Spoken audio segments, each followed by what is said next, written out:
வணக்கம். இது கேள்வி களம். பிரதமர் திரு நரேந்திர மோடி அவர்கள் தமிழ்நாட்டில் இன்று இரண்டாவது நாளாக சுற்றுப்பயணம் செய்து கொண்டிருக்கிறார். பிரதமரின் பயணம் ஆன்மீக பயணம். காலையில் ஸ்ரீரங்கம், மாலையில் ராமேஸ்வரம், நாளை தனுஷ்கோடி கோதண்டராமர் ஆலயம் என்று ஆன்மீக பயணத்தில் அவர் இருக்கிறார். அயோத்தியில் தொடங்கி ராமேஸ்வரம் வரை வந்திருக்கக்கூடிய அந்த பயணம் என்பது ஆன்மீகவாதிகளால் நடத்தப்பட்ட ஆன்மீக பயணமாக இல்லாமல் ஓர் அரசியல்வாதி முன்னெடுக்கக்கூடிய, தேர்தல் நடைபெறக்கூடிய நேரத்தில் முன்னெடுக்கக்கூடிய ஒரு அரசியல் முன்னெடுப்பாக ஆன்மீக பயணம் பார்க்கப்படுகிறது. இதே சம காலகட்டத்தில் சேலத்தில் திமுகவினுடைய இளைஞரணி அதனுடைய இரண்டாவது மாநில மாநாட்டை நடத்துகிறது. மாநில உரிமைக்கான மாநாடு, மாநில உரிமை மீட்புக்கான மாநாடு என்று பெயரிடப்பட்டிருக்கக்கூடிய அந்த மாநாட்டில் மாநில உரிமைகள் சார்ந்த பிரச்சனைகள் பேசப்படுகின்றன என்றாலும் அதன் நோக்கம் என்பது 40லும் வெல்ல வேண்டும், இந்தியாவை காக்க வேண்டும் என்பது அவர்களுடைய முழக்கமாக முன்வைக்கப்பட்டிருக்கிறது. அரசியலோடு ஆன்மீகத்தை கலக்கக்கூடிய அந்த முயற்சி என்பது வாக்கு அரசியலில் எந்த அளவுக்கு எடுபடும் என்பது ஒரு கோணம். இன்னொன்று, மாநில உரிமை மீட்பு என்கிற இந்த முழக்கம் தமிழ்நாட்டில் எடுபட போகிறதா என்பது இன்னொரு கேள்வி. இது சார்ந்து நாம் விவாதிக்க போகிறோம். நம்மோடு திமுகவின் செய்தி தொடர்பாளர் திரு எஸ்கேபி கருணா அவர்கள், பத்திரிகையாளர் திரு பாக்கி அவர்கள், மார்க்சிஸ்ட் கம்யூனிஸ்ட் கட்சியினுடைய பேராசிரியர் திரு அருணன் அவர்கள், பாரதிய ஜனதா கட்சியினுடைய செய்தி தொடர்பாளர் திரு புரட்சி கவி தாசன் அவர்கள், இவர்களோடு பத்திரிகையாளர் விமர்சகர் திரு இந்திரகுமார் தேரடி. அனைவருக்கும் வணக்கம். நான் திரு அருணன் அவர்களுடைய முதற் பார்வையை கேட்கணும். திரு அருணன், 2 பிரம்மாண்டங்கள் சம நேரத்தில் நடந்துக்கிட்டு இருக்கு. ஒன்று ஆன்மீகம் சார்ந்து நடக்கிறது, இன்னொன்று மாநில உரிமை சார்ந்த ஒரு முழக்கமாக முன்வைக்கப்படுகிறது.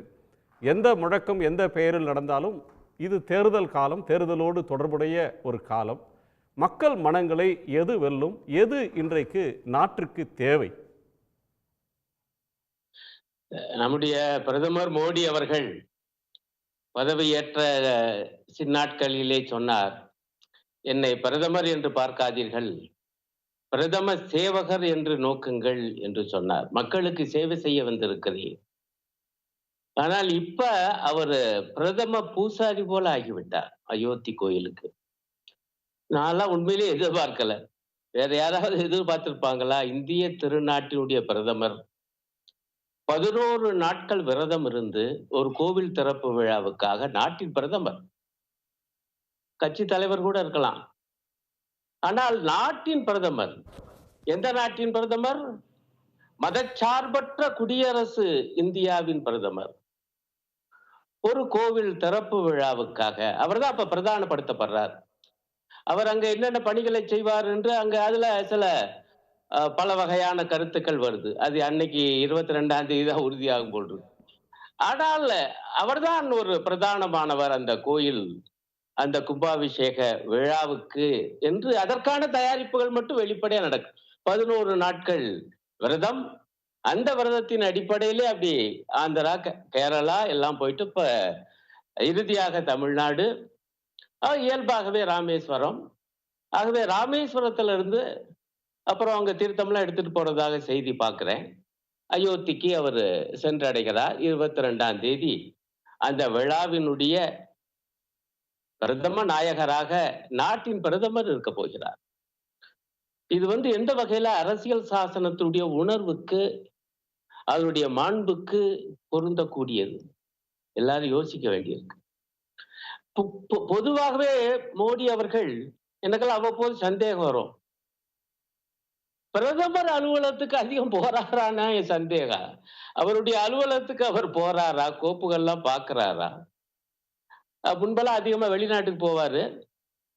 இப்ப உள்நாட்டுல அதிகமாக பயணம். ஏன்னா தேர்தல் இன்னும் 2-3 மாசத்துல வருது. இப்ப ஆன்மீக பயணம் என்று புறப்பட்டு அதை முடித்து கொண்டு அங்க போறார். இது எதுவுமே அந்த பதவிக்கு அழகு சேர்ப்பதாக நான் கருதவில்லை. ஆன்மீக பயணத்தை ஆன்மீக தலைவர் நடத்தணும். பிரதமர் அரசியல் பயணம் செய்யலாம். ஏன்னா அடுத்தாப்புல தேர்தல் வருது. எங்களுடைய ஆட்சியை மீண்டும் கொண்டு வாருங்கள், நான் இந்த 10 ஆண்டுகளில் என்னென்ன செய்திருக்கிறேன், ஆகவே எங்களுக்கு வாக்களியுங்கள், கட்சிக்கு வாக்களியுங்கள், என்னுடைய ஆட்சிக்கு மீண்டும் வாக்களியுங்கள் என கேட்டு வரலாம். அது அவருடைய உரிமை. நான் கூட சொல்வதுண்டு, சட்டமன்ற தேர்தலுக்கெல்லாம் இருக்குங்க பிரதமர் வர்றாரு. ஆனா இதுக்கு அப்படி கேட்க கூட முடியாது. இது நாடாளுமன்ற தேர்தல், அவருக்கான தேர்தல். அப்படி வரலாம். அதை நம்ம புரிந்து கொள்ளலாம். இப்பவே கூட ஆரம்பிக்கலாம். ஆனால் ரொம்ப வேடிக்கையா இருக்குது. தேர்தல் காலத்துல அவர் ஆன்மீக பயணம் வர்றாரு. ஒரு கோவில் கும்பாபிஷேகத்தை அவர் அதுல அவர்தான் பிரதானமானவர். பிரதமர் பிரதானமானவர் எங்க என்றால் கோயில் விழாவில். இது எந்த வகையில் நியாயம்? இதை தமிழ்நாட்டு மக்கள் ஏற்க மாட்டார்கள் என்பது என்னுடைய கணிப்பு. அதுக்கு நான் ஒரு உதாரணம் சொல்றேன். 2019 நாடாளுமன்ற தேர்தல்ல மக்கள் வாக்களிச்சாங்க. வாக்களிச்சுட்டு ஒரு 2-3 மாசத்துல அத்திவரதர் வெளிப்பட்டார் காஞ்சிபுரத்துல. 40 ஆண்டுகளுக்கு ஒரு முறை வரக்கூடியதுன்னு நினைக்கிறேன்.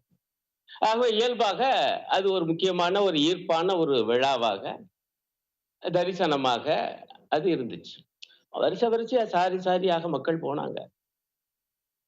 ஆனால் அவங்க யாருக்கு வாக்களிச்சுட்டு போனாங்கன்னு பிறகு அது வாக்குச்சீட்டு எண்ண பிறகு அந்த வாக்குகள் எண்ணப்பட்ட பிறகு தெரிஞ்சிச்சு. திமுக அணிக்கு வாக்களிச்சுட்டு அவங்க அத்திவரதரை தரிசிக்க போனாங்க. பாஜகவா இருந்த அணிக்கு வாக்களிக்கல.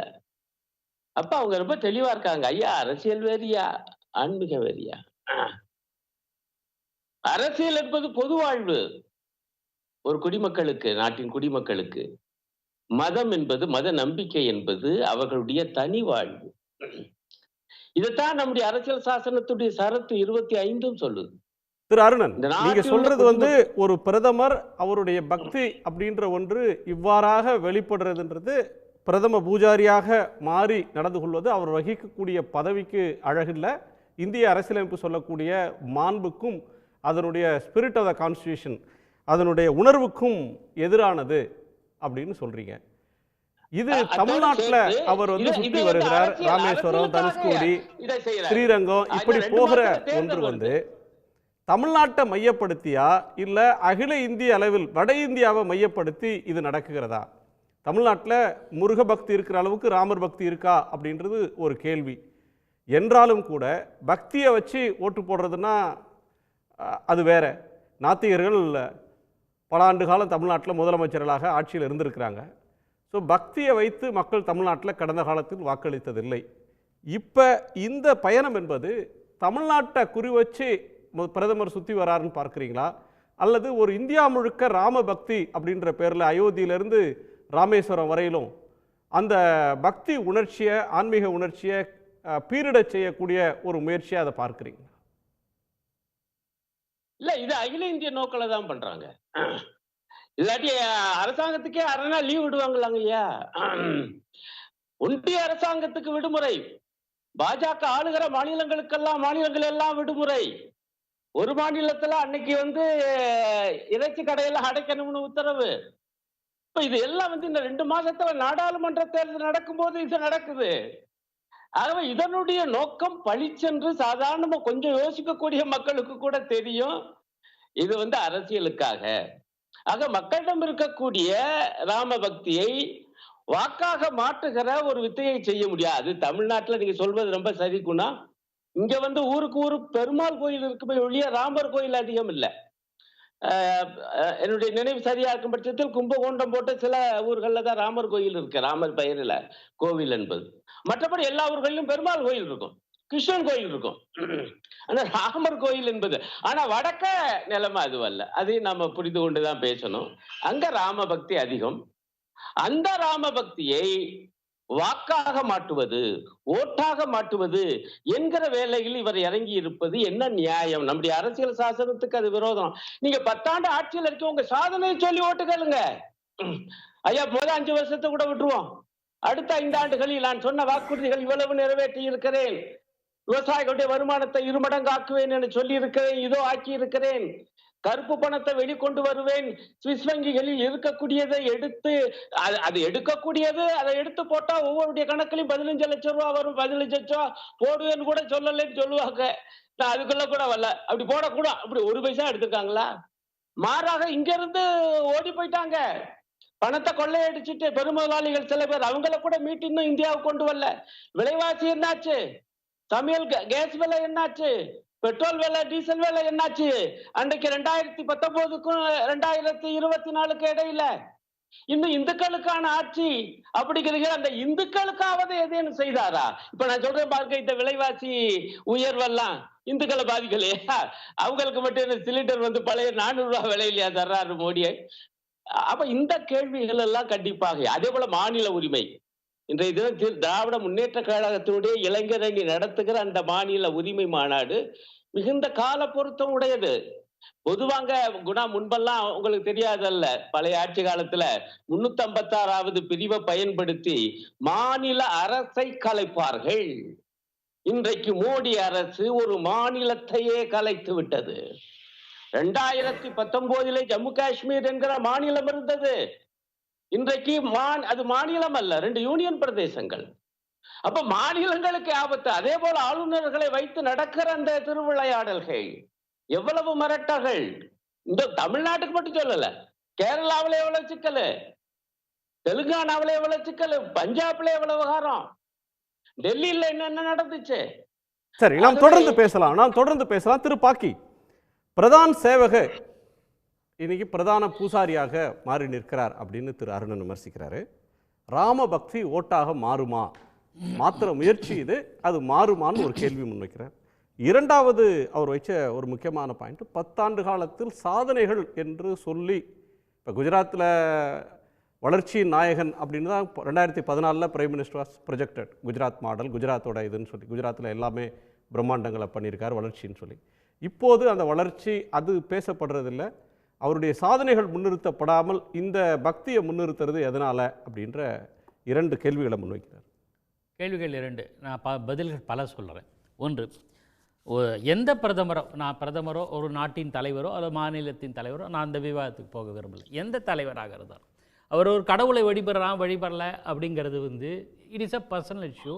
இன் no way it affects the society. பிரதமர் நரேந்திர மோடி அவர்கள் தமிழ்நாட்டுக்கு வந்தது, கேரளா விளையாட்டுக்கும் வந்திருக்காரு. கேரளா தோழர் காம்ரேட் அருணன் சார்ந்திருக்க மார்க்சிஸ்ட் கட்சி ஆளுகிற கேரளத்தில் கூட நிகழ்ச்சியில், அரசு நிகழ்ச்சியில் கலந்துருக்காரு. அதனால் எல்லாத்தையும் ஒரே சமயத்தில் தான் வந்து விசிட் பண்ணிட்டு போயிருக்காரு. ராமநாதபுரத்துக்கு போகிறாரு, ஸ்ரீரங்கத்துக்கு போகிறார், ராமேஸ்வரத்துக்கு போகிறார், வரார்.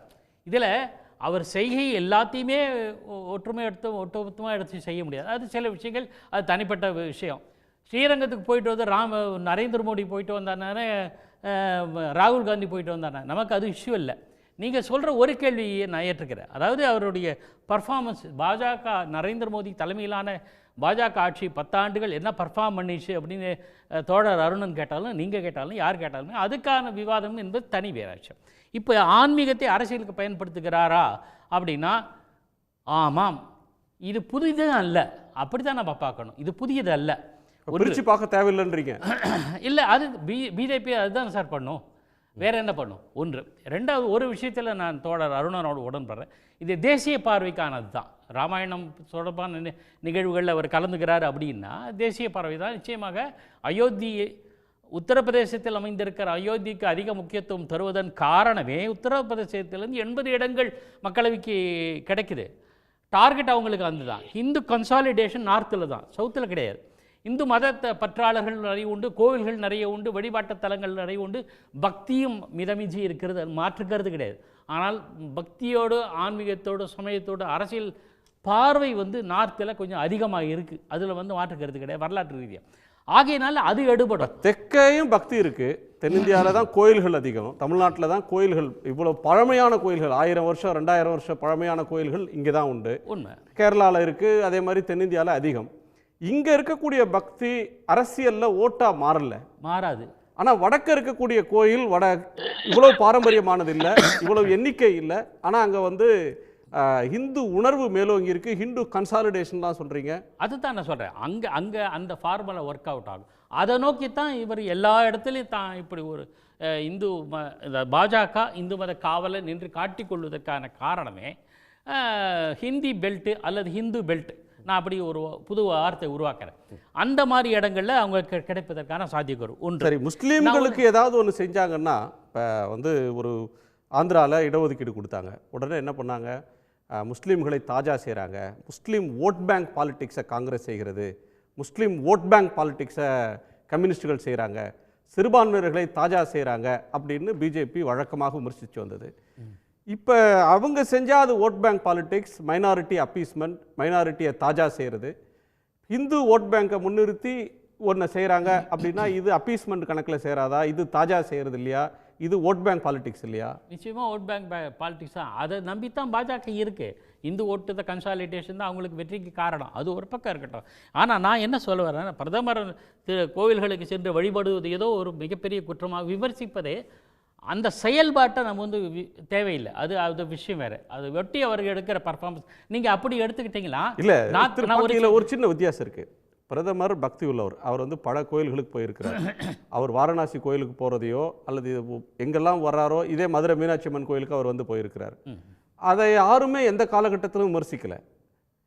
அயோத்தியை வந்து ஒரு தனியார் ட்ரஸ்ட் நடத்துகிற ஒரு கோயில் விழா, அதுக்கு 11 நாள் விரதம் இருக்கிறேன்னு ஆரம்பித்து மாநிலமாக கோயில்களுக்கு போவது, அதை நோக்கி ஒரு சைலண்ட் கேம்பெயின் நடக்குது. அதை வந்து வெறுமனே அவர் பக்தியா நினைக்கலாம், ஆனா நாடு அதை வெறும் பக்தியா மட்டும் பார்க்குமா?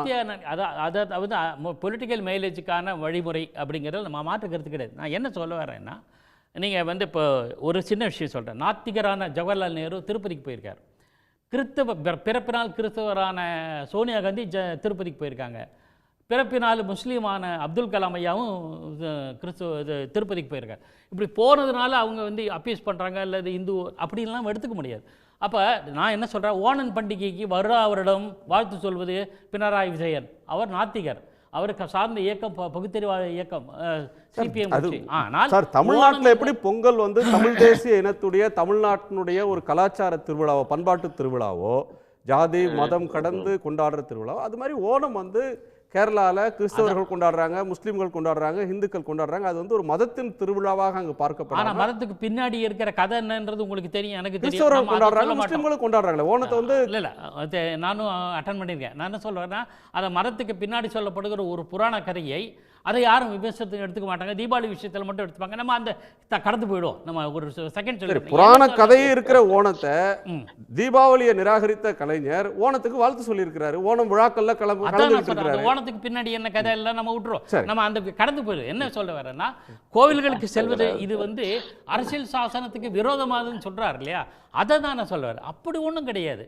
கோயிலுக்கு பிரதமரும் போகலாம், ஜனாதிபதி போகலாம், போகாமல் இருக்கலாம். அது அவங்களோட விருப்பம். நம்ம அந்த விஷயத்தை இல்லை. ஆனால் நீங்கள் அரசியலாக்குகிறீர்களா என்றால் அரசியலுக்கு பயன்படுத்தப்படும். ஏன்னா இப்போ இளைஞரணி மாநாடு சேலத்தில் நடக்கிறதே அது மட்டும் அரசியலுக்கு இல்லாமல் மக்களவை தேர்தலை நோக்கி இல்லாமல் இருக்குமா?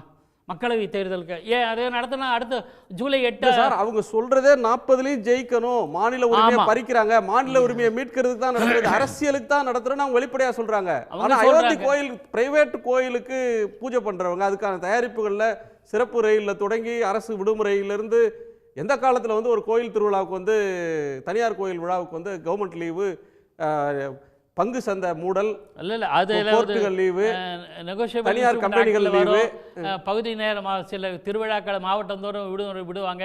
திருவாரூர் தேர ஓட்டியவர் கலைஞர் கருணாநிதி என்பதில் நாடறியும். இதெல்லாம் வந்து அந்த சூழலை வந்து தங்களுக்கு சாதகமாக பயன்படுத்துகிற முயற்சி. அதில் ஒன்றும் மாற்று, அது ஒன்றும் விமர்சனம். கருணா அவருடைய கோணத்தை கேட்கலாம். கருணா உங்கள் பார்வை. அண்மை காலத்தில் ஒரு திரைப்படங்களுக்கு ஒரு பெரிய ஒரு ஆக்சிஜன் கிடச்சிருக்கு. நம்மளாம் கவனிக்கிறோம். சூப்பர் ஸ்டார்கள் நடிக்கக்கூடிய சல்மான் கான், ஷாருக் கான், ரஜினிகாந்த் போன்ற பெரிய நடிகர்கள் நடிக்கக்கூடிய சினிமாக்கள்லாம் வந்து ஒரு பல 100 கோடி ரூபாய்க்கு வியாபாரமாகிறது, 1000 கோடி கூட எட்டுகிறது. இது ஒரு புதிய டெவலப்மெண்ட். பேன் இண்டியா மூவிஸ் இப்போ எல்லாமே பேன் இண்டியா. ஏன்னா எல்லா மொழியிலையும் இப்போ அந்த மூவிஸ் கன்னட படம் வந்தால் கூட எல்லா மொழியிலையும் வருது. பிரம்மாண்டம். அப்படி அந்த மாதிரியான சூழ்நிலையில் அந்த படத்தின் கதாநாயகர்கள், அந்த படத்தின் நடிகர் நடிகைகள்லாம் வந்து தனி விமானம் எடுத்துக்கொண்டு ஒவ்வொரு ஸ்டேட்டுக்கும் ஒரு 3 நாட்களில் எல்லா ஸ்டேட்லேயும் போய் ப்ரொமோட் பண்ணுவாங்க. அந்த கடைசி ரிலீஸ்க்கு முந்தின நாள் அதெல்லாம் ஒரு பெரிய சோஷியல் மீடியாவில் நல்ல ஃபோட்டோ ஆப், நல்ல நடிகர் நடிகைகள் தனி விமானத்தில் போகக்கூடிய ப்ரொமோஷனல் ஈவெண்ட். அதை போன்ற ஒரு ப்ரொமோஷனல் ஈவெண்ட்டாக ராமர் அவர்களுக்கு நம்முடைய பாரத பிரதமர் செய்து கொண்டிருக்கிறார். அப்படி தான் நான் அதை பார்க்குறேன். படத்துக்கு ப்ரொமோஷன் தேவை, ராமருக்கு கடவுள் ராமரையும் அவங்க ஒரு ப்ரொஃபஷனல் ஈவெண்ட்டாக தான் அவங்க பார்க்குறாங்க. ப்ரொமோஷன் அப்படி தான் பார்க்குறாங்க. அதுதான் இப்போ நடக்கிறது. இப்போ அந்த ப்ரொமோஷனல் ஈவெண்ட்டாக தான் அவர் கடந்த சில நாட்களாக அல்லது கடந்த 2 வாரங்களாக எல்லா நாட்டில் இருக்கக்கூடிய எல்லா இடங்களுக்கும் போய் கோயிலில் போய் சுத்தம் பண்ணுறது மற்ற விஷயங்கள்லாம் ஈடுபடுறதெல்லாம் ஒரு பிரதமர் வந்து செய்கிறார்.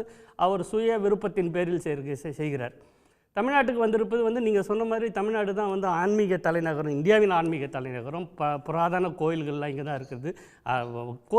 கோவில்களாக இருப்பதே தென் இந்தியாவில் தான், முக்கியமாக தமிழ்நாட்டில் தான்.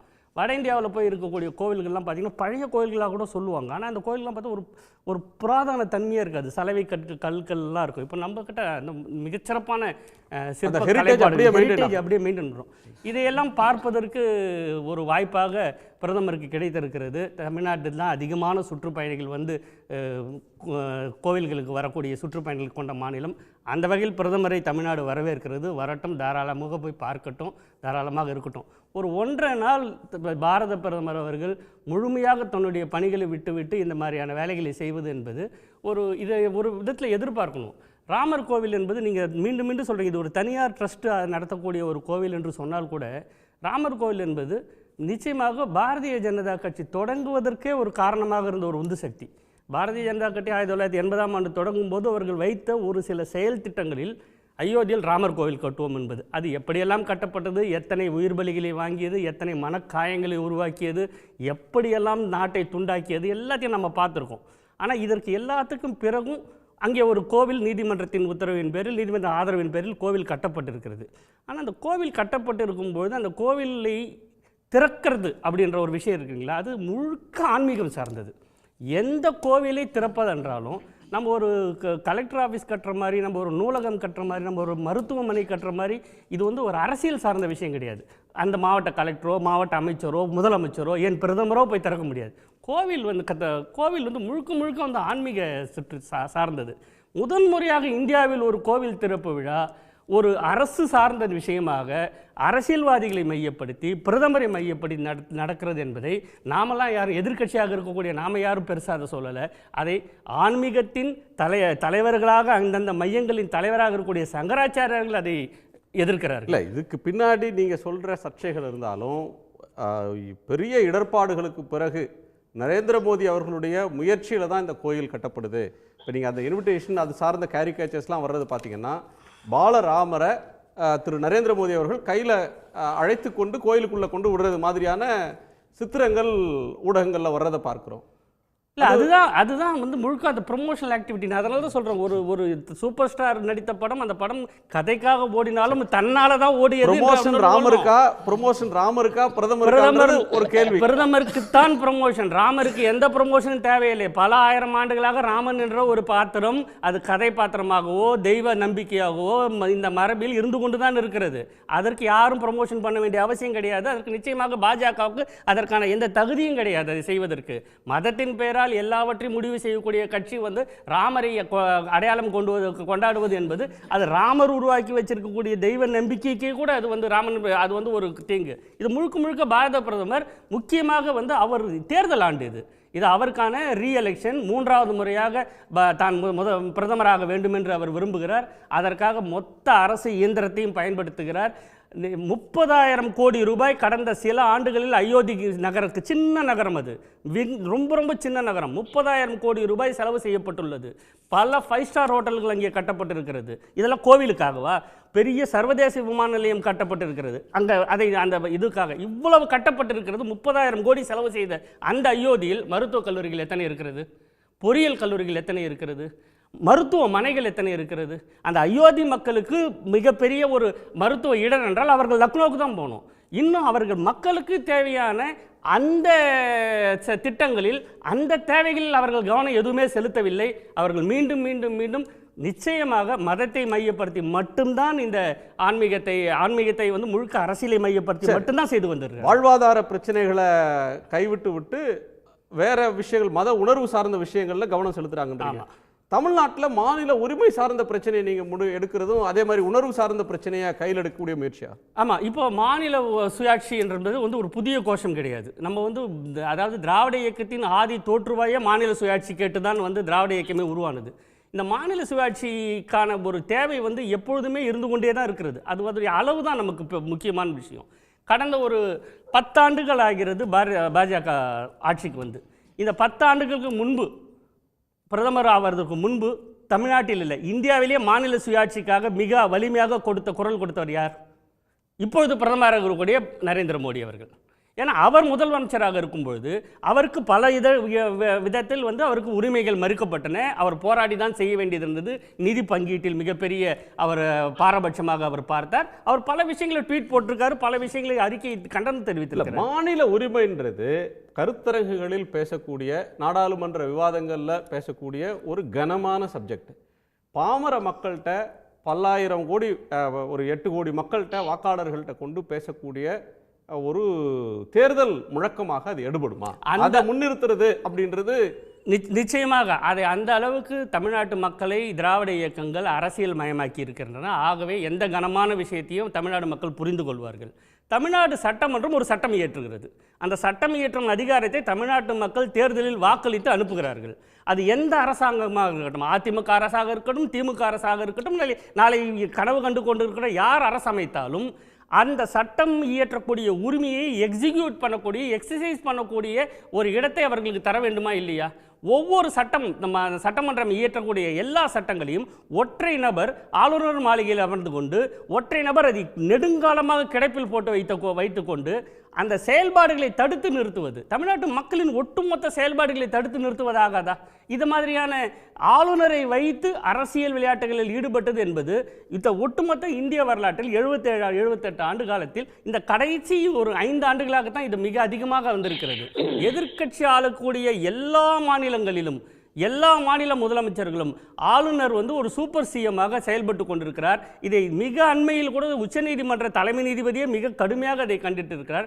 பல முறை உச்சநீதிமன்றம் கோடு போட்டிருக்கிறது, இதுதான் லக்ஷ்மண் ரேகா, இந்த இடத்திற்கு மேல் நீங்கள் ஆளுநர்கள் உள்ளே நுழையக்கூடாது, சட்டமன்றத்துக்கு அந்த அதிகாரம் இருக்கிறது பல முறை சொல்லியும் கூட மீண்டும் மீண்டும் மீண்டும் மீண்டும் இதை செய்த போது நாங்கள் திராவிட முன்னேற்ற கழகம் மாநில உரிமைக்காக என்னென்ன மாநில சுயாட்சியின் தேவையின் அவசியத்தை அடுத்த எதிர்வரும் இளைஞர்களுக்கு அந்த பாடங்களையும் அந்த அனுபவங்களையும் சொல்லி அவர்களை தயார்படுத்த வேண்டியது. இது வெறுமனே அரசியல் முழக்கம் இல்லை, தமிழ்நாட்டின் தனித்தன்மையை எதிர்காலத்திலும் பாதுகாக்க வேண்டும் என்ற ஒரு கொள்கை முன்னெடுப்பாகத்தான் நாங்கள் இதை பார்க்கிறோம். சரி, ஒரு கொள்கை முன்னெடுப்புன்னு இதை முன்வைக்கிறீங்க. நான் திரு புரட்சி கவிதாசனுடைய கவனத்தை கேட்கணும். திரு புரட்சி கவிதாசன், இது வந்து ராம பக்தி தேர்தலுக்கு பயன்படுத்தப்படுகிறது. பக்தி நோக்கத்தில் நடக்கிற ப்ரொமோஷனல் ஆக்டிவிட்டி, தேர்தலுக்கான ப்ரமோஷனை ராமரை முன்னிறுத்தி பிரதமர் செய்து கொள்கிறார் அப்படின்றது திமுக செய்தி தொடர்பாளர் முன்வைக்கிற ஒரு குற்றச்சாட்டு. ரெண்டாவது, மாநில உரிமை முழக்கம் அப்படின்ற ஒன்று ஒரு கனமான ஆழமான விஷயம்னாலும் தமிழ்நாட்டு மண்ணில் புரிந்து கொள்ளக்கூடிய சக்தியும் அது எடுபடக்கூடிய வாய்ப்பும் இருக்குன்னு சொல்றாரு. உங்க கோணம்? ராமன் இருக்கும் இடம் சீதைக்கு அயோத்தி என்பார்கள்.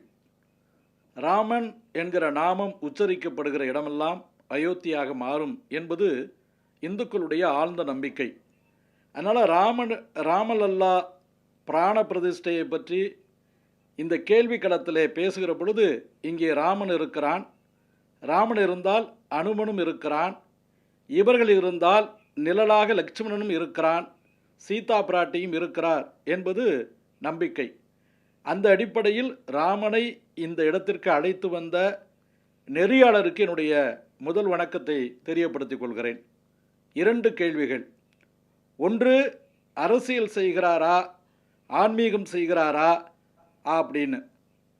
கற்றறிந்த சகோதரர்களுக்கு தெரியும், அரசியல் வேறு ஆன்மீகம் வேறு என்பது அல்ல. அரசியலும் ஆன்மீகமும் ஒன்றோடு ஒன்று பின்னி பிணைந்தது.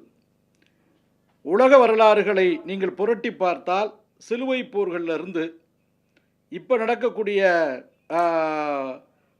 உக்ரைன் போர், அது மாதிரி இப்போ ஈரானில் நடக்கக்கூடிய போர், தலிபான்கள், அல் கொய்தாக்கள், லஷ்கரே தொய்பாக்கள், ஜிகாதிகள், அது மாதிரி இருக்கக்கூடிய போர்கள் பெரும்பாலும் பின்னணியில் மதங்களும் மத நம்பிக்கைகளும் இருக்கும்.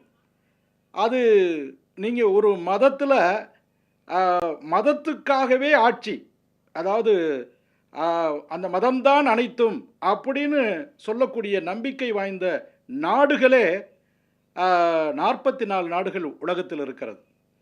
அதனால் அரசியல் வேறு ஆன்மீக வேறு என்று வசதியாக பிரித்து கொள்வது என்பது இடதுசாரிகள் அந்த பெரியார் இயக்கத்தை சேர்ந்தவர்களுக்கு ஒரு வசதியான காரியம். அதனால தான் சீர்திருத்த செம்மலாக இருந்த அறிவுச் சுரங்கம் அம்பேத்கர் அவர்கள் அரசியல் வேறு ஆன்மீக வேறு என்று பிரிக்காமல் தன்னுடைய சமூக சீர்திருத்த புரட்சியை பௌத்தம் தழுவினார். ஆக மதம் என்பது மறுக்க முடியாதது, மதம் என்பது மனித வாழ்க்கையிலே தவிர்க்க முடியாதது. ஒருவனுக்கு மத சிந்தனை வாழ்நாளில் வரவில்லை என்று சொன்னால் அவன் மனிதனாகவே இருக்க முடியாது. அதனால் மத சிந்தனை என்பது, மத அனுபவம் என்பது பிறந்தது முதல் கட்டில் முதல் தொட்டில் முதல் இடுகாடு வரைக்கும் தொடரக்கூடியது.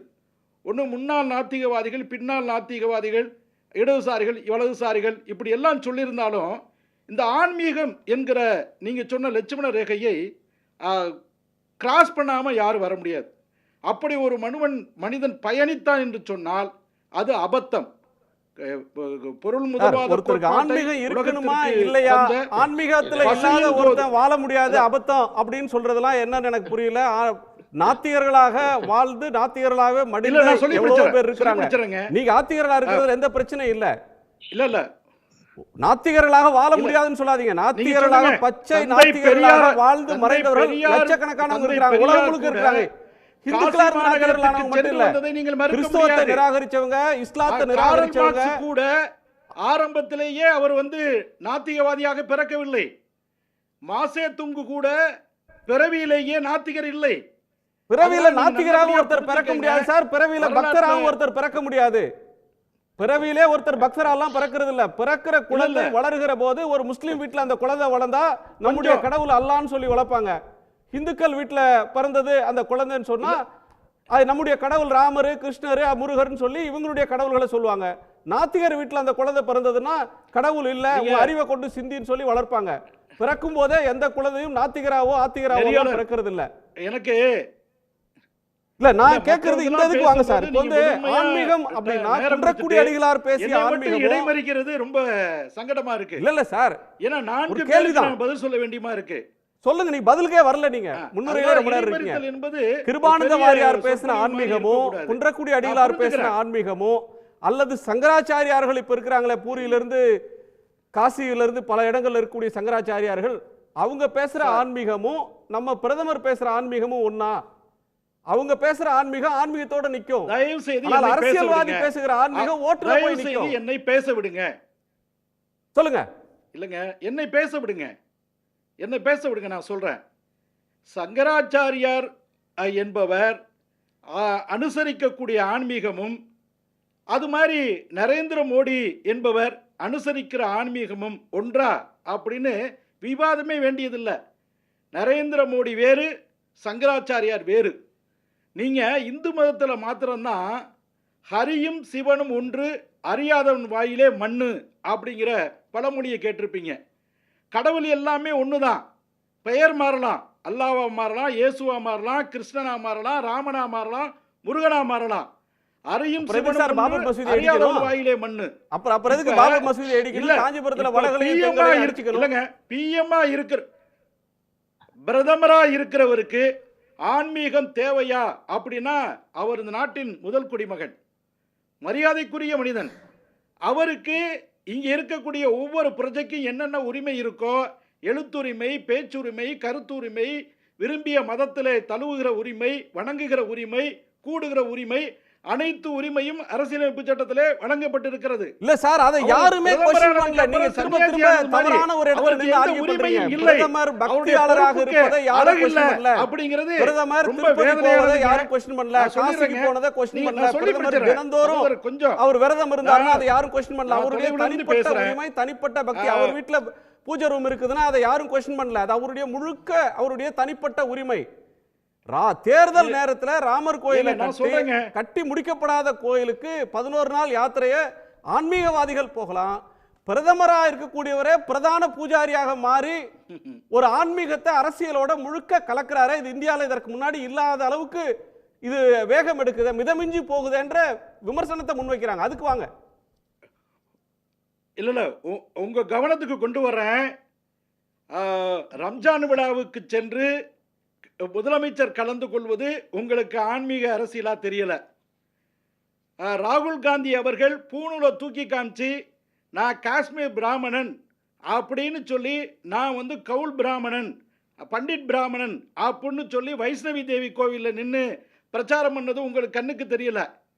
இந்தியாவுக்கு சுதந்திரம் கொடுக்கும் பொழுதே மவுண்ட்பேட்டன் பிரபு எப்படி சுதந்திரத்தை கொடுப்பது, அதுக்கு என்ன சம்பிரதாயம் என்று கேட்கிற பொழுது, நம்ம மரியாதை அருளாட்சி செய்து வருகிற திருவாடுதுறை ஆதினகர்த்தர் இங்கிருந்து செங்கோலை கொண்டு போய் கொடுத்து அங்கே அதற்கான தமிழ் பாசுரங்களை படித்து ஆட்சி மாற்றம் நடைபெற்ற நிகழ்ச்சி உங்களுக்கு கண்ணுக்கு தெரியல. இந்தியா என்பது மற்ற நாடுகள் மாதிரிங்க, இது இயல்பிலேயே ஆன்மீக பூமி. இந்தியா காஷ்மீரிலிருந்து கன்னியாகுமரி வரை, கோவாவிலிருந்து அஸ்ஸாம் வரை அப்படியே அகண்டு விரிந்து கிடக்கக்கூடிய பாரதம் அப்படின்னாவே அது ஆன்மீக கலாச்சாரம், ஆன்மீகத்துடைய தாயகம், தத்துவத்துடைய தாயகம்.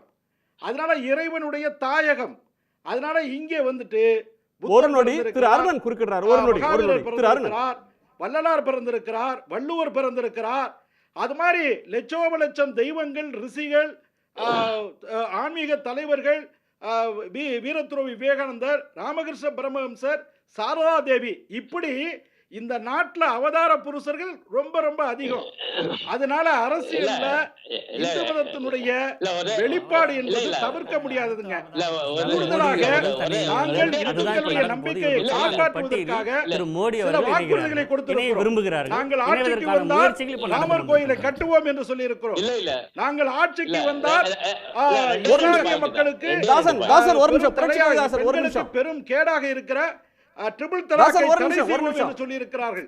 அது மாதிரி காஷ்மீர்ல மத உரிமை, சிறுபான்மையினர் உரிமை பாதுகாக்கப்படும் என்று சொல்லி இருக்கிறாங்க. அதனால ஆன்மீக உணர்வை மதிக்கிறீங்க அப்படின்னா, ஆன்மீக உரிமையை உணர்வை மதிக்கிறீங்கன்னா எல்லா, நான் கேட்கிறேன் சார், இதே இடத்துல 5 ஏக்கரை ஒதுக்கி பாபர் மசூதி கட்டுறதுக்கு நீதிமன்றம் ஆணையிட்டு இருக்கு, தீர்ப்புல சொல்லி இருக்கு. நாளைக்கு அந்த அதே இடத்துல ஒரு 500 வருஷம் ஒரு புராணம், ஒரு வரலாற்று சின்னமான பாபர் மசூதி இடிக்கப்பட்ட இடத்திலிருந்து கொஞ்சம் தள்ளி அங்க பாபர் மசூதியை நிர்மாணிக்கிறாங்கன்னு வச்சுக்க, புதிய மசூதியை. அதுக்கு இதே மாதிரி எல்லா மாநிலத்திலும் லீவ் விடுவீங்களா? இதே மாதிரி எல்லா கோயில்களுக்கும் எல்லா மசூதிக்கும் போயிட்டு வருவார் நம்ம பிரதமர் அப்படின்னு சொல்ல முடியுமா? நான் சொல்லுவேன், நீங்க வரலாற்றின் அவமான சின்னம்ங்க. இங்க இந்து கோயிலை இடித்து விட்டு அதுக்கு ஒரு வரலாறு இருக்கு. அக்பருடைய படைத்தலைவர் பாபர் மசூதியை இடிச்சதான் ஜனநாயக நாட்டுல ஒரு வரலாற்று துயரம், வரலாற்று துக்கம்னா பாபர் மசூதியை இடிச்ச நாள் தான். அதை சொன்னது நான் இல்ல, திரு அத்வானியே சொல்லியிருக்காரு. பிளாக் டே அப்படின்னு திரு வாஜ்பாய் சொல்லியிருக்காரு. துக்ளக் சோர் கருப்பு அட்டை போட்டிருக்காரு. சட்டத்தை மீறி பெரும்பான்மை வாதத்துல இது ஆன்மீகம் இல்ல, இடிச்சது ஆன்மீகம் இல்ல என்பது நாளம்தான். இடித்தது ஆன்மீகம் அல்ல, தட்சசீலம். ஒருத்தங்களோட கோயில, ஒருத்தருடைய வழிபாட்டு தலத்தை தடியெடுத்தவங்க தண்டல்காரர்கள் சொல்றது மாதிரி வரம்பு மீறி, வாக்குறுதியை மீறி, நீதிமன்ற உத்தரவை மீறி சட்டவிரோதமா இடிச்சாங்க. அதுதான் கருப்பு நாள். இன்னொரு விருந்தினர் பேசல, நான் அவருடைய கருத்தை கேட்கிறேன். திரு இந்திரகுமார், உங்க பார்வை சுப்ரீம் கோர்ட் என்னங்க முடிவு பண்ணிருக்கு? ஃபைனலி அந்த சுப்ரீம் கோர்ட் மேல ஒரு கோர்ட் இல்ல சார், இடித்தது தவறு. சுப்ரீம் கோர்ட் என்ன வெர்டிக்ட் கொடுத்திருக்கு? கிரிமினல் நான் பேசுறேன் சார், என்ன வெர்டிக்ட் கொடுத்திருக்கு? வெர்டிக்ட் படிங்க. சுப்ரீம் கோர்ட்ல அது anonymous verdict, unanimous verdict and also an anonymous verdict. யார் எழுதுனாங்கன்னே இல்லாத ஒரு வெர்டிக்ட் அது. இன்னைக்கு அது வெர்டிக்ட் மேல விமர்சனங்கள் இருக்கு. தீர்ப்பின்படி தான் ராம தீர்ப்பின்படி கண்டிச்சிருக்காங்க சார். கண்டிச்சது பார்பேரிக் அடி மட்டும் சொன்னாங்க அன்னைக்கு. இத தீர்ப்பு கண்டிச்சிருக்காங்க. ஏகோபித்த முடிவுல தான் தீர்ப்பின்படி நடப்பதாக இவர்கள் பேசுகின்ற விஷயங்கள் எல்லாம் அழைக்கப்பட்டிருக்கிறார். அதுல ஒரு தனி மனிதனா, ஒரு ஆன்மீகவாதியா, ஒரு சன்னியாசியா, ஒரு இந்த தேசத்துக்காக இருந்த ஒரு தவப்பெரும் தலைவனா, அந்த பிராண பிரதிஷ்டையில பேசுகிறேன். இதுல உங்களுக்கு எங்க வலிக்குது? நிறுத்துங்கள். யாருக்கும் வலிக்கல, விவாதத்துக்கு வாங்க. ஏங்க பொதுக்கூட்ட மேடையில பேசுற மாதிரி பேசாதீங்க. ஒரு நிமிஷம் இருங்க, மற்றவருடைய கருத்தையும் கேட்டுடலாம். திரு இந்திரகுமார். முதல் விஷயம் இல்ல, இந்த பாபர் மசூதி இடிக்கப்பட்டது, ராமர் கோயில் கட்டப்பட்டது அப்படிங்கிறதுல வந்து இன்னைக்கு பிஜேபி ரொம்ப சாதகமா மறைக்க நினைக்கிற ஒரு விஷயம் வந்து அங்க பாபர் மசூதின்னு ஒண்ணு இல்லவே இல்லை, அப்படி ஒரு நாளையே மறந்துருங்க அப்படின்ற மாதிரி இன்னைக்கு ஏதோ நல்லிணக்கம் ஏற்பட்டு விட்டது. இந்துக்கள் எல்லோ பேரும் அந்த மசூதியை கொண்டாட ஆரம்பித்து விட்டார்கள், அந்த மசூதி இருந்த இடத்தில் கட்டப்பட்ட கோயிலை கொண்டாட ஆரம்பித்து விட்டார்கள், நல்லிணக்கம் ஏற்பட்டு விட்டது அப்படின்ற ரேஞ்சில் வந்து பிஜேபி வந்து அண்டப்புழுகு ஆகாச புழுகை பேசி கொண்டிருக்கிறார்கள். சுப்ரீம் கோர்ட் தீர்ப்பு கொடுத்துருச்சு, அதை மீறி நாம் பேசலாமா அப்படின்னு கேட்குறாங்க. சுப்ரீம் கோர்ட் என்னென்னவோ தீர்ப்பு கொடுத்திருக்கிறது இந்த நாட்டில், அதை எல்லாவற்றையும் இவர்கள் கேட்டுக்கொண்டிருக்கிற லட்சணத்தை நாம் பார்த்து கொண்டுதான் இருக்கிறோம்.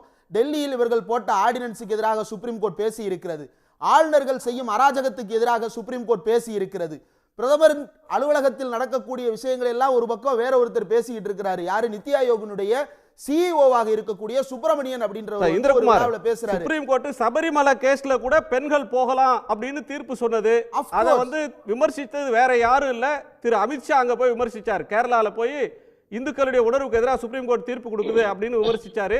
சுப்ரீம் கோர்ட் தீர்ப்பு இதுல டிபேட்டபிள் பாயிண்ட்ல, அதெல்லாம் தாண்டி வந்துட்டோம். இன்றைக்கு நடக்கக்கூடிய 2 நிகழ்வுகள் சார்ந்த உங்க பார்வைகளை முன்வைங்க. ஒன்று, மாநில உரிமை அப்படின்றது எடுபடுமா? ஆன்மீக அரசியல் அல்லது அரசியல் ஆன்மீகத்தை கலக்கிறது எடுபடுமா? இல்லை, இந்த ஆன்மீகம் அப்படின்ற அந்த வார்த்தை வந்து ரொம்ப டூபியஸாக, அது புரிந்து கொள்வதற்கு ரொம்ப சிக்கலாக இருக்கக்கூடிய ஒரு விஷயம். ஆன்மீகம் ஆன்மீகம் அப்படின்னு இவங்க பேசுனது வந்து 1949 அதற்கு முன்னாடி இவங்க தொடர்ந்து பேசிக்கொண்டே இருக்கிறார்கள். அதனுடைய யதார்த்த வடிவம் என்ன அப்படின்றது தான் இன்றைக்கு இவர்கள் செய்து கொண்டிருக்கக்கூடிய அரசியல். திரு பாக்கி அவர்கள் முன்னபடியே சொன்னார் ஒரு விஷயத்த, ஆமா இது அரசியல் தான் அப்படின்னு. நிச்சயமாக இது அரசியலுக்கு அப்பாற்பட்டது அல்ல, முழுக்க முழுக்க அரசியல்.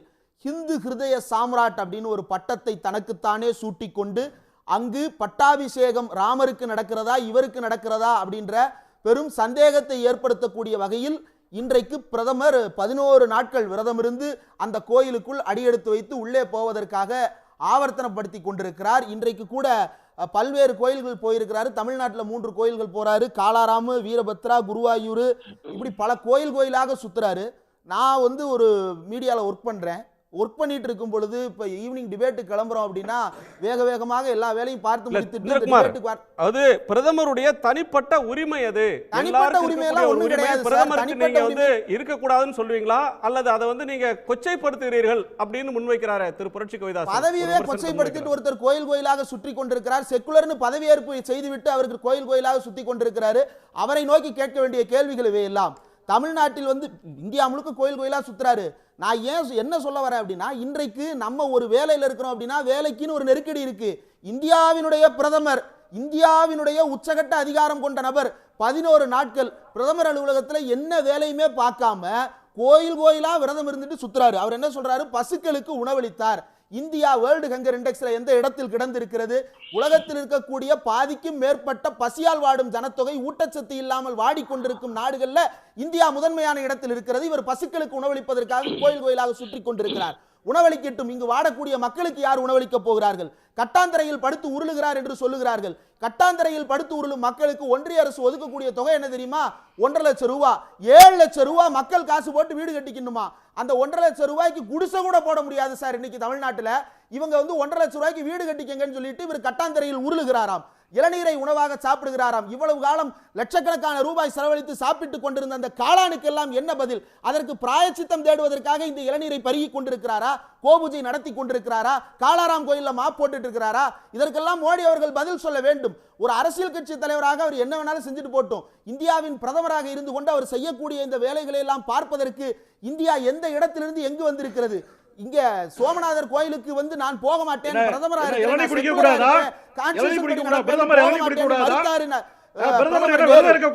அப்படி இருந்த நாடு கிடக்கிறது அப்படின்னு இவர்கள் 11 நாள் விரதம் நீங்க பேசுங்க.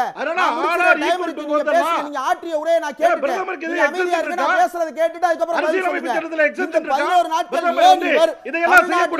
காஷ்மீர் வரைக்கும் 11 நாளும் எந்த செய்தியையும் மக்கள் மத்தியில் ஊடகங்கள் பேசக்கூடாது. 11 நாளும் மாநிலங்களில் நடக்கக்கூடிய பிரச்சனைகளை பற்றி ஊடகங்கள் பேசக்கூடாது. எல்லா பேரும் வீட்டை தூக்கிட்டு என் பின்னாடி அலைங்க அப்படின்னு சொல்றதுதான் 11 நாள் விரதம். 11 நாள் விரதம் இருந்து 12வது நாள் கோயிலுக்கு போகும் பொழுது பண்ண 11 நாள் ஆடியன்ஸ் சேர்த்துறாராம் டிஜிட்டல்ல. அதற்காக இதை அறிவித்திருக்கிறார்கள். இந்தியாவின் ஒட்டுமொத்த இதயத்தையும் தன்னந்தனியாக சுமந்து கொண்டு போகிறேன் என்று பிரகடனப்படுத்தி விட்டு போகிறார். யார் கேட்டது உங்களிடம் 200 ரயில்கள் விட சொல்லி? 66 இடங்களில் இருந்து 200 ரயில்கள் விட்டிருக்கிறார்கள். ஒரு நிமிஷம் குறுக்கிடுறார், புரட்சி கவிதாசன் குறுக்கிடுறார். அவர் குறுக்கிடுவதற்கு தகுதியே இல்லாத நபர். அவர் பேசுவதை நான் பொறுமையாக கேட்டுக் கொண்டிருந்தேன். செவிமடுங்க, என்ன பேச விடுங்க. மாற்று கருத்துக்கு செவிமடுங்க. அவர் குறுக்கிட்டு என்ன பார்த்தா திரு அருணன் ரொம்ப நேரமா குறுக்கிட்டு இருக்காரு.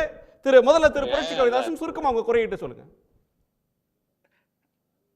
இங்க பாருங்க, நான் தயவு செய்து சொல்றேன், நான் 2 கேள்விக்கு 1 கேள்விக்கு பதில் சொல்லிட்டேன். 2வது கேள்வி இந்த மாநில உரிமை மாநாடு அப்படிங்கிறது. தனியா பேசிட்டு இருக்கீங்க.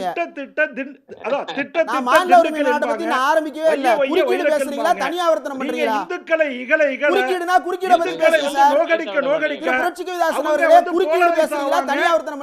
இன்னும் ஒரு சகாப்தத்தை ஆள்வாங்க.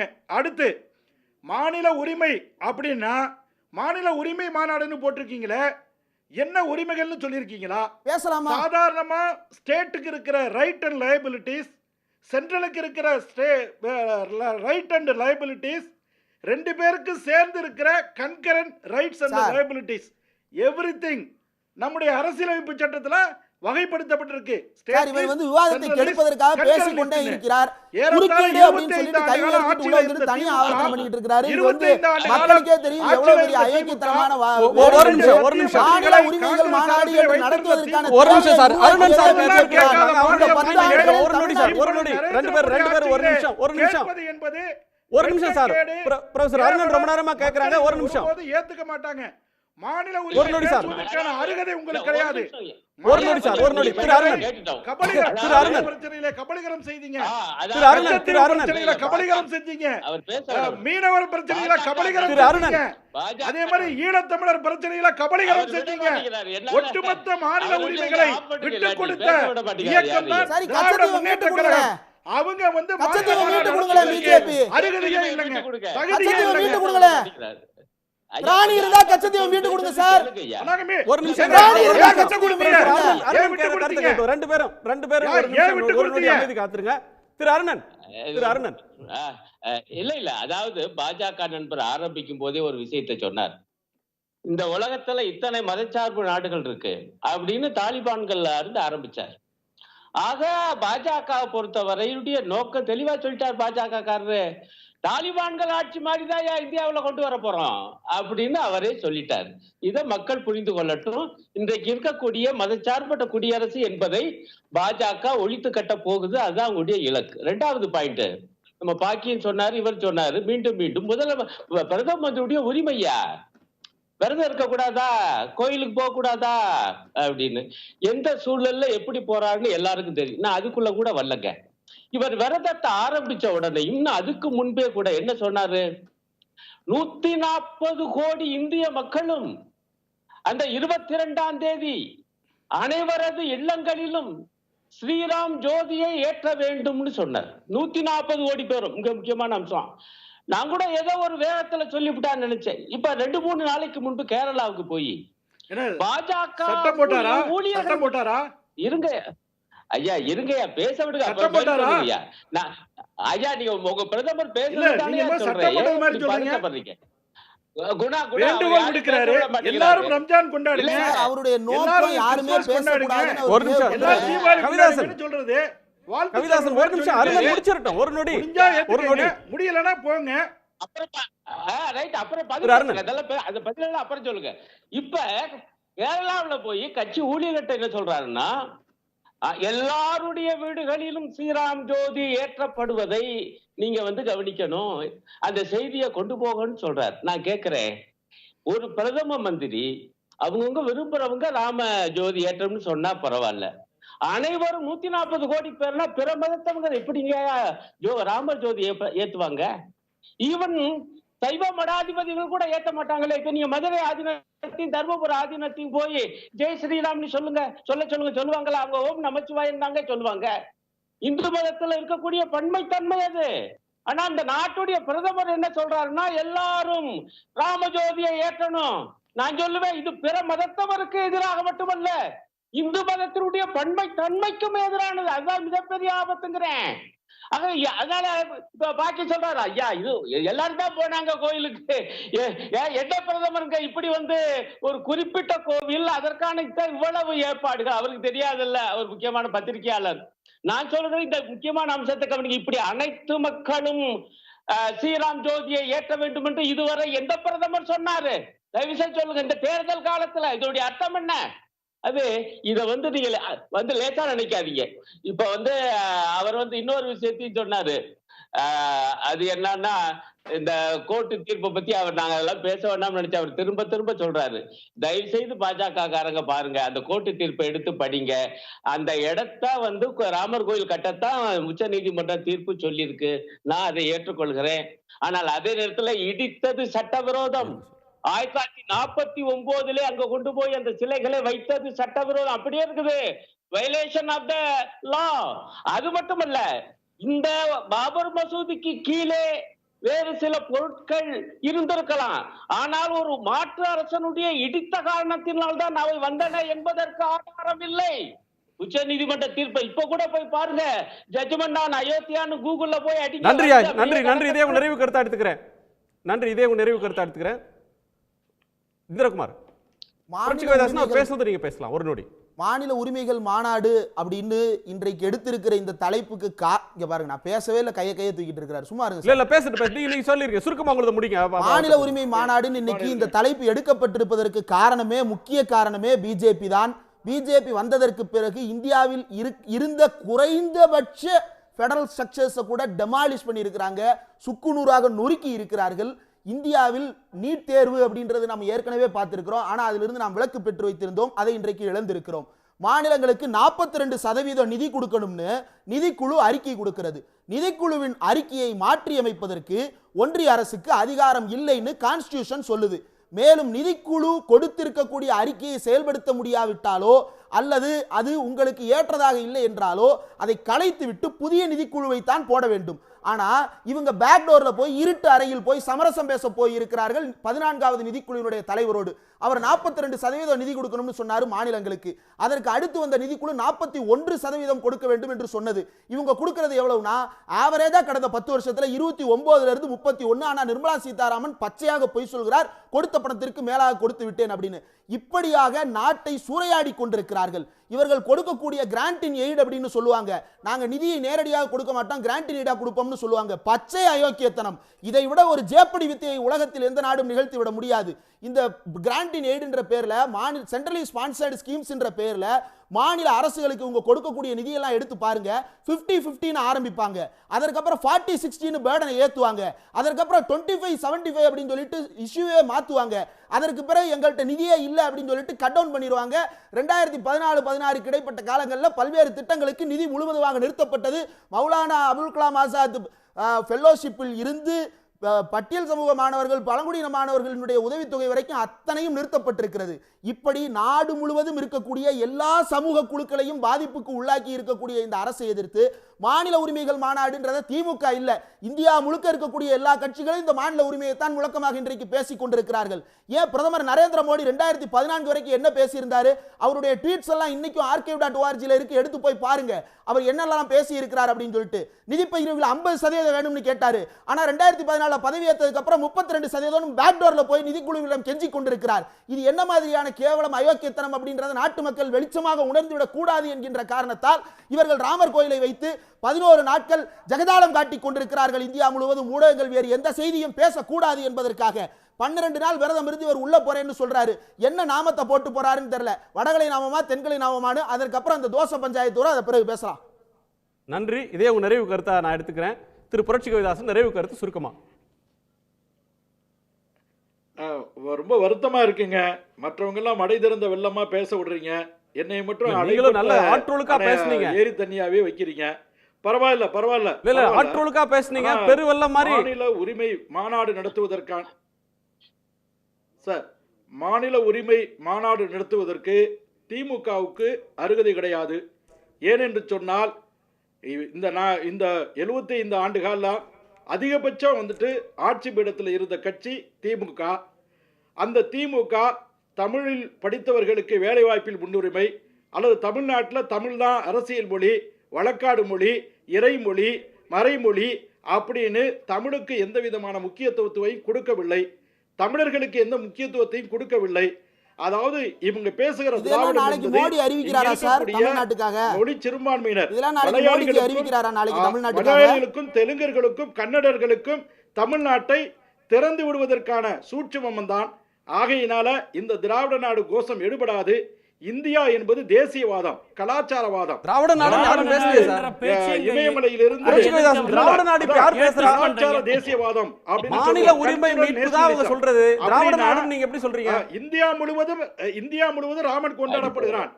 இந்தியா முழுவதும் பரமசிவன் கொண்டாடப்படுகிறான். இந்தியா முழுவதும் பார்வதி தேவி கொண்டாடப்படுகிறார். அதுதான் கலாச்சார தேசியம். இந்த உலக இந்தியாவில் ராம் என்கிற பேர் இந்தியா முழுவதும் இருக்கிறது. இந்தியா ஒன்று என்பதற்கு இதுதான் உதாரணம். இதை காப்பாற்றுவதற்கு இப்பொழுது ராமலல்லா வைபவம் இயல்பாவே வந்திருக்கிறது. அந்த ராமலல்லா வைபவத்துல பிராண பிரதிஷ்டைன்னு 2 பதம் இருக்குங்க.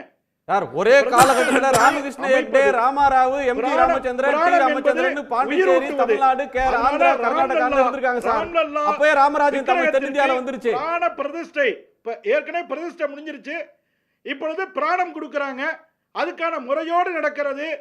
அதை பற்றி கவலைப்பட வேணாம். இறை நம்பிக்கை இல்லாதவர்கள் இதுக்குள்ள இந்த பஞ்சாயத்துக்குள்ளே வர வேணாம். இதான் நிறைவு கருத்து. சங்கராச்சாரியார் தான் பஞ்சாயத்து கூட்டி இருக்கிறது. நன்றி நன்றி திரு கருணா. நிறைவு பார்வை சுருக்குமா? பிரதமரின் ஆன்மீக சுற்றுப்பயணம் என்பது ஆன்மீக ரோட் ஷோ. அவர் தமிழ்நாட்டு மக்களுக்காக இதை செய்யலை. அவர் செய்வது இங்கேருந்து லைவ் போட்டு அங்கே இருக்கக்கூடிய பிமார் ஸ்டேட்ஸ் கூட அவர்களுடைய அந்த வட மாநில மக்களுக்கான ஒரு லைவ் ரோட் ஷோ தான் அவர் செஞ்சுட்டு இருக்காரு. அது செய்து இல்லை, இப்போ அதுதான் நடந்து கொண்டு இருக்குது. ஆன்மீகத்தை முழுக்க அரசியல், ஆமாம் அரசியல் தான் அவர்கள் ஏற்றுக்கொள்கிறார்களே. உலகம் முழுக்க ஜிஹாதி இயக்கங்கள் பல அரசுகளை கட்டுப்பாட்டில் வைத்திருக்கிறதுன்னு அவர் சொல்லும்பொழுது இதையே தான் உலக நாடுகள் நம்மை நோக்கி சொல்வது. முதன்முறையாக இந்தியா மீது ஒரு குற்றச்சாட்டு வைக்கிறது. RSS தன்னுடைய இந்து மத அஜெண்டாவை வைத்து இந்தியா போன்ற ஜனநாயக நாட்டை வழிநடத்துகிறது என்று அமெரிக்க நாடாளுமன்றத்தில் பேசிக் கொண்டிருக்கிறார்கள். இதெல்லாம் உலக நாடுகள் பேசுறதுல அவங்க காதுல விழல. மாநில சுயாட்சி ஏன் முக்கியம், எதனால இப்போ முக்கியம்னா ரொம்ப டீட்டெயிலாக போக வேணாம். மிக அண்மையில் நடந்த விஷயங்கள், எத்தனை திட்டங்கள் பெயர் மாற்றப்படுகின்றன. இப்போ இந்தியா முழுக்க எல்லா மக்களுக்குமாக வரக்கூடிய திட்டங்களின் பெயர்களை வைத்து நம்மளால் திட்டங்களை புரிந்து கொள்ளவே முடியல. என்னென்னமோ வித்தியாசமான பெயர்களை வைக்கிறார்கள். 145 எம்பிகளை தூக்கி வெளியே போட்டுட்டு அவர்கள் எந்த ஒரு விவாதமும் இல்லாமல் முக்கியமான சட்டங்களை நிறைவேற்றுகிறார்கள். ஏதாவது ஒரு 30,000 கோடி 40,000 கோடி கோவிலுக்காக, ஆன்மீகத்துக்காக எங்கிருந்து வந்தாலும் நிதிகள் அங்கே செல்கின்றன. ஆனால் மக்கள் வெள்ளத்தில் சிக்கி தவித்த போது மக்களுக்கு நிவாரண உதவி கொடுப்பதற்கு நிதி கேட்கும் போது ஒரே ₹1 கூட கொடுக்காமல் அவர்கள் வஞ்சித்துக் கொண்டிருக்கிறார்கள். தொடர்ந்து ஆளுநர்களை வைத்து எதிர்க்கட்சி மாநிலங்களின் அரசுகளை முடக்கி வைத்திருக்கிறார்கள். இதையெல்லாம் நாங்கள் பேசணும். இதையெல்லாம் பேசுவதற்கு திராவிட முன்னேற்ற கழகம் தன்னுடைய இளைஞரணி மாநாட்டை கூட்டி ஒரு மிகச் சிறப்பான ஒரு நாளைக்கு முழு நாள் ஒரு மாநாடு நடக்கிறது. ஒரு கட்சி மாநாடு தமிழ்நாட்டில் நடக்கிறது. நாளைக்கு மாநாட்டில் 23 முக்கியமான டாபிக்கில் விவாதங்கள், பேச்சுக்கள் நடக்கப் போகிறது. அறிவியல் பற்றி, அதாவது முன்னேற்ற திட்டங்கள் பற்றி, கல்வி பற்றி, எதிர்காலத்தில் இருக்கக்கூடிய தமிழ்நாட்டை எப்படி தொழில் மயமாக்குவது பற்றி எல்லா டாபிக்லையும் நாங்கள் எங்களுடைய கட்சி இளைஞர்களை அமைத்து 5 லட்சம் பேர் உட்கார வச்சு நாங்கள் பேசுகிறோம். மிகச்சிறந்த கருத்தாளர்கள் பேசுகிறாங்க. இதெல்லாம் லைவ் ஆக போகுது. இதெல்லாம் தமிழ்நாட்டு மக்கள் பார்க்க போகிறார்கள். இதே நாளை மறுநாள் இன்னொரு லைவ் ஷோ நடக்க போகிறது. அங்கே இந்த ராமர் கோவில் திறப்பு விழாவுக்காக நம்முடைய பிரதமர் என்னென்னலாம் செய்கிறாருன்றதையும் நம்ம பார்க்க போகிறோம். இந்த 2 லைவ் ஷோவையும் தமிழ்நாட்டு மக்கள் பார்க்கட்டும்.